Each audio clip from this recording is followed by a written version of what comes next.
नमस्कार मित्रांनो, मी धनश्री तुमचं परत एकदा स्वागत करते नवीन एका व्हिडिओमध्ये। तर बघा, मी मागच्या व्हिडिओमध्ये म्हणजे बरेच दिवस असे झाले की त्या व्हिडिओमध्ये मी तुम्हाला इंग्लिश बुक रेकमेंड केले होते। म्हणजे इंग्लिश पुस्तके जे रीडिंग बुक्स असतात, नॉवेल्स वगैरे, ते मी तुम्हाला रेकमेंड केले होते की तुम्ही ते वाचू शकता। पण मला त्या व्हिडिओ खाली बऱ्याच ताईंच्या अशा कमेंट आल्या की ताई तुम्ही सेम व्हिडिओ फक्त मराठीमधून बनवा, म्हणजे मराठी बुक्स आम्हाला सजेस्ट करा। तर तोच हाचा व्हिडिओ मी घेऊन आली आहे तुमच्यासाठी। तर मैत्रिणींनो बघा, जर व्हिडिओ आवडत असेल तर लाईक नक्की करा। चला आता बघूया व्हिडिओला। आता मी तुम्हाला प्रत्येक कॅटेगरीमध्ये, माझ्याकडे मी म्हणजे 6 कॅटेगरी काढलेल्या आहेत, त्या 6 कॅटेगरीमध्ये प्रत्येक एक कॅटेगरीमध्ये मी तुम्हाला एक बुक रेकमेंड करणार आहे। तर तुम्हाला जर जे आवडत असेल तुम्ही ते रीड करू शकता आणि तुम्हाला कोणतं बुक आवडत आहे किंवा आवडणार वाचायला हे तुम्ही कमेंट करा, ठीक आहे। चला तर मग पहिली जी कॅटेगरी ती असणार आहे ती म्हणजे सामाजिक आणि भावनिक याच्यामध्ये येते। म्हणजे समाजाचं आणि भावनांचं एकत्र करून जी बनलेली कादंबरी आहे ती म्हणजे आहे दुनियादारी। आता बघा, दुनियादारी हा मूवी सर्वांनीच बघितला असेल, राईट। पण दुनियादारी या मूवीमध्ये एवढे जे पॉइंट्स आहेत जे दुनियादारी बुकमध्ये आहेत ते कव्हर केलेले नाहीयेत। दुनियादारी कादंबरीमधले जे पॉइंट्स आहेत ते दुनियादारी मूवीमध्ये कव्हर झालेले नाहीयेत। त्यामुळे तुम्ही ही कादंबरी नक्की वाचा। तर ही कादंबरी सुहास शिरवळकर यांनी लिहिली आणि ती 1977 मध्ये ती कादंबरी पब्लिश झाली होती, राईट। तर त्या कादंबरीमध्ये कसं दाखवलं, म्हणजे जे तुम्ही वाचणार त्यात तुम्हाला कळेल की कशी मित्रता हवी किंवा फ्रेंड्स म्हणजे काय, फ्रेंड्स किती महत्त्वाचे असतात आणि आपलं जीवन कसं असायला पाहिजे, ह्या सर्व गोष्टी या कादंबरीमध्ये मेन्शन केलेल्या आहेत। तर तुम्ही ती कादंबरी नक्की वाचा। तर दुसऱ्या क्रमांकाचा जो कॅटेगरी आहे ती आहे प्रवास वर्णन। आता प्रत्येकाला ट्रॅव्हलिंग करायला किंवा दुसरीकडे फिरायला वगैरे आवडतं, पण तुम्ही ही कादंबरी वाचून असं वाटेल की तुम्ही कुठेतरी जाऊन आलात, कारण खरंच या कादंबरीमध्ये एवढे महत्त्वाचे पॉइंट्स कव्हर केलेले आहेत। तर ही कादंबरी आहे, यामध्ये मी कादंबरी घेतलेली आहे ती म्हणजे रानवाटा। रानवाटा ही कादंबरीचं नाव तुम्ही ऐकलेलं असेल, पण तुम्ही ही नक्की वाचू शकता जर तुम्हाला प्रवास वर्णन वाचायला आवडत असतील तर। ही कादंबरी आहे ग.ना. जोशी यांची कादंबरी आहे। यामध्ये त्यांनी जे ग्रामीण जीवन असतं, ग्रामीण जी जीवनशैली आहे, त्यांचं जे म्हणजे दारिद्र्य, दुःख वगैरे जे आहे गावच्या लोकांचं, ते या कादंबरीमध्ये त्यांनी पुरेपूर मांडण्याचा प्रयत्न केलेला आहे। जर तुम्हाला या सर्व गोष्टी वाचायला आवडत असेल तर तुम्ही ही कादंबरी वाचू शकता। आता म्हणजे लेखकांनी त्यांची जी जीवनशैली आहे, ज्या चालीरीती आहेत ज्या गावातल्या, त्या आत्ताच्या लोकांमध्ये म्हणजे कुठेतरी त्या हरवत चाललेल्या आहेत।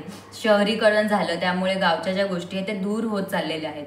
तर ह्या कादंबरी किंवा ही कादंबरी तुम्ही वाचल्यानंतर तुम्हाला असं वाटेल की नाही, खरंच गावचं पण एवढं सर्व गोष्टी इम्पॉर्टंट होत्या किंवा अजून पण आहेत, ठीक आहे। तर तिसऱ्या कॅटेगरीमध्ये जी येते ती म्हणजे काव्यात्मक, ठीक आहे। तर काव्यात्मक मध्ये मी घेतलेली आहे ती म्हणजे उर्मिला ही लक्ष्मण माने यांची आहे। आत्मकथनपर कादंबरी ही आहे, ठीक आहे। माझं मराठी म्हणजे एकदम शुद्ध बोलायला थोडंसं प्रॉब्लेम जातो, तर समजून घ्या।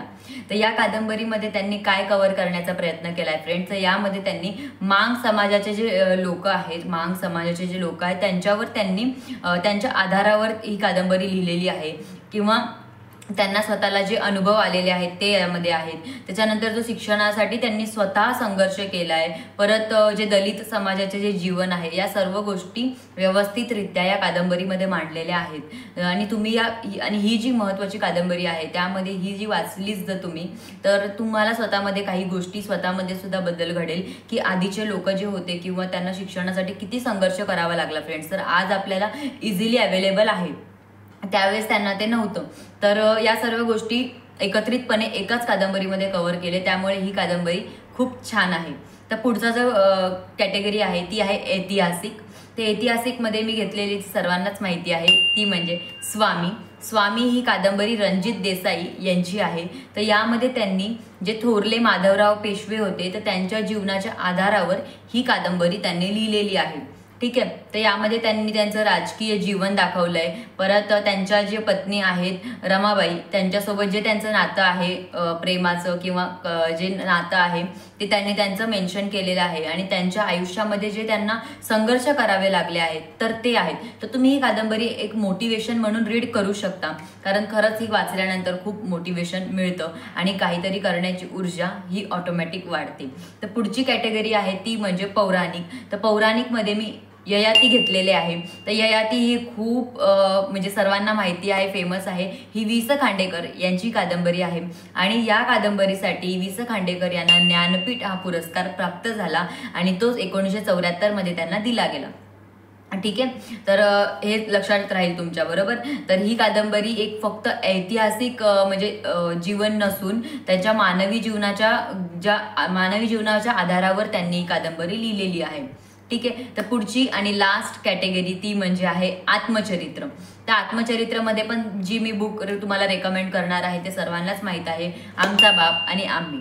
ठीक आहे, तर हे जे पुस्तक आहे हे खूप छान आहे. हे उद्धव शेळके यांनी लिहिलेलं आहे आणि खरंच हे खूप छान आहे. मी हे ऑनलाईन रीड केलं आहे, त्यामुळे म्हणजे याची माझ्याकडे कॉपी नाही आहे, मी ऑनलाईन याला रीड केलेलं आहे. मी ऑलमोस्ट बुक हे ऑनलाईन रीड करत असते.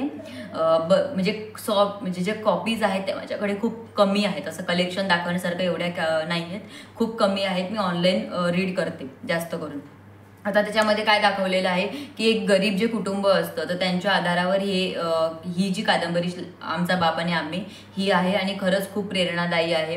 त्यांची जी पूर्ण जीवन त्यांचं म्हणजे कसं स्ट्रगल, परत त्यांच्या आईवडिलांचं स्ट्रगल, परत त्यांचं जे परिश्रम, दारिद्र्य, संघर्ष, शिक्षणासाठी जो त्यांनी संघर्ष केला तो, आणि त्यांच्या ज्या बालपणीच्या सुंदर अशा आठवणी त्यामध्ये आपल्याला वाचायला मिळतात.